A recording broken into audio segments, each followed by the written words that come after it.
Schools can help you even if you don't have a diagnosable accommodation. They actually cannot. I think this is the biggest misconception in education. The idea that you can give anybody an accommodation, you can let anybody leave the room whenever they want, you can let anyone take extra time on a test, give anyone any type of fidget or chair or desk without proper documentation. The reason being, it's unfair. See, if somebody has diagnosed ADHD and they have 150% extended time, can take tests in another room, there's a documented case of a doctor saying this is a good idea. The learning specialists like me writing in their IEP or 504, this needs to happen. But if a teacher or school simply sees someone struggling, you can't give the same accommodation. Because what if it's not true?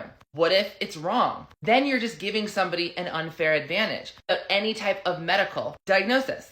Just because someone says, I have DID and I need to leave the room for 15 minutes every class, doesn't mean you could actually do that. Because it actually gives them either unfair advantage over the other kids or an unfair disadvantage. The only way this would actually be possible is if there was a 504, the doctor said, yes, that's required. Or a learning specialist like me helped write an IEP that said, yep, the student is mentally disturbed, they need that break. For it to be fair for that student to have fairness, holistically, they need an accommodation. But if you don't have a medical professional, educational professional, giving you an accommodation that is written, state certified, federally certified, you're essentially giving students random kind of benefits, random accommodations, while withholding those random benefits and accommodations from others. And that's unfair. I know, I wish it was easier to just give students what they need. That's why I have a private practice. I can give a student any type of accommodation that they need from a private education firm. But in the end, you can't do that in school. If you see a student struggling, you need to have the proper documentation. Otherwise, oh, that kid seems like they're having a hard time concentrating.